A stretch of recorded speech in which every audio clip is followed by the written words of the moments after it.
আসসালামু আলাইকুম বন্ধুরা, আবারও চলে এলাম আর একটা নতুন রেসিপি নিয়ে।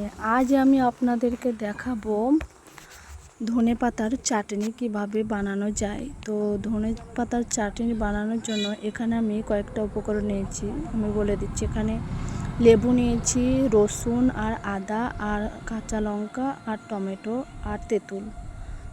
তো এবার আমি সব কিছু একসঙ্গে এগুলোকে ব্লেন্ড করে নেব একটা মিক্সিং জারে, দিয়ে আমি এগুলো সব একসঙ্গে মিক্স করে নেব। প্রথমে ধনে পাতাগুলো দিয়ে দেবো। তো ধনে পাতাটা দেওয়া হয়ে গেলে এবার আমি এর মধ্যে দিয়ে দেবো টমেটো, ছোট ছোট করে কেটে রেখেছিলাম। এবার ছোট সাইজ করে কাটলে সব কিছু খুব সুন্দরভাবে ব্লেন্ড হয়ে যাবে, না হলে হবে না গোটা এরকম দিয়ে দিলে। আর দুটো কাঁচা লঙ্কা দিলাম, আর আমি এখানে রসুন দিলাম কয়টা, আর দিলাম আদা, আর দিয়ে দিচ্ছি এখানে আমি ভিজে রেখেছিলাম তেঁতুলটা। তো তেঁতুলটা এরকমভাবে দিয়ে দিতে হবে।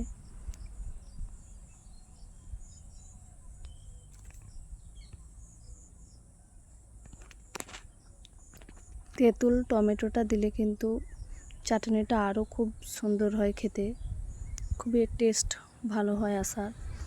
তো এই যে এবার আমি এর মধ্যে জলটাও দিয়ে দেবো,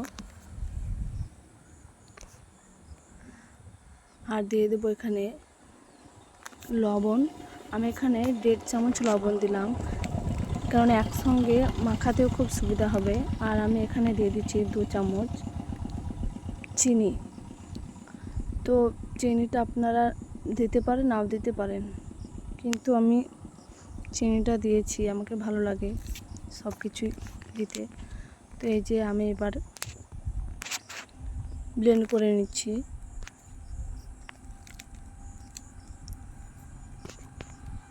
এই যে আপনারা দেখতেই পাচ্ছেন খুব সুন্দরভাবে সব একসঙ্গে আমি ব্লেন্ড করে নিলাম। তো একবার হাতে একটা চামচ নিয়ে দেখবেন যে পুরোটা হয়েছে কিনা, সব কিছু হয়ে যাবে। আপনি এরকমভাবে বানালে অবশ্যই সব কিছু একসঙ্গে খুব সুন্দরভাবে ব্লেন্ড হয়ে যাবে। তো এবার আমি একটা কড়াই, গ্যাসের উপরে কড়াই বসিয়ে দিয়েছি। এবার কড়াইয়ের মধ্যে আমি সামান্য তেল দিয়ে দেবো, দিয়ে তেলের মধ্যে আমি দিয়ে দেবো ফড়ং। তো ফড়ংয়ের মধ্যে আছে একটা শুকনো লঙ্কা। তো এবার আমি এর মধ্যে যেই ব্লেন্ড করে রেখেছিলাম ওটা দিয়ে দিচ্ছি, দিয়ে এটা ভালোভাবে এইরকমভাবে নাড়তে হবে খুব সুন্দরভাবে, যতক্ষণ না পর্যন্ত একটা কালার, অন্য কালার একটা আসছে।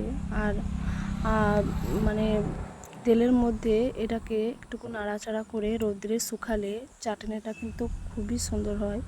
আমি এটা ভালোভাবে, মানে এর মধ্যে যে জলটা আছে ওই জলটা পুরোটাই কড়াইয়ের মধ্যে টেনে নেবে, দিয়ে আমি এটাকে তুলে নেব। এই যে দেখতে পাচ্ছেন একটা কালার চলে এসেছে।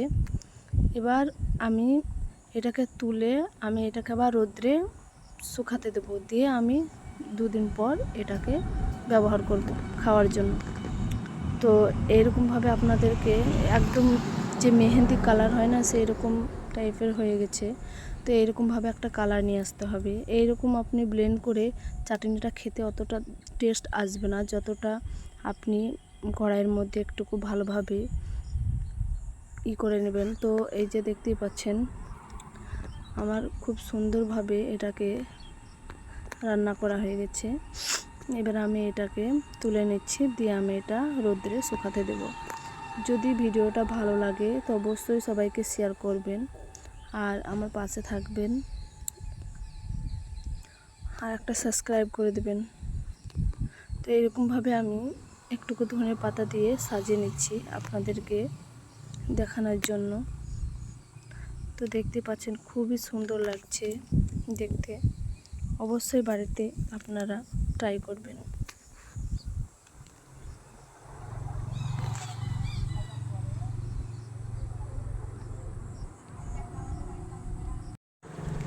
যদি ভিডিওটা ভালো লেগে থাকে তো আপনারা প্লিজ সাবস্ক্রাইব করে দিবেন, সবাইকে শেয়ার করে দিবেন। আমি আবারও আসছি আর একটা নতুন ভিডিও নিয়ে। তো আপনারা ভালো থাকবেন, সুস্থ থাকবেন। আল্লাহ হাফিজ।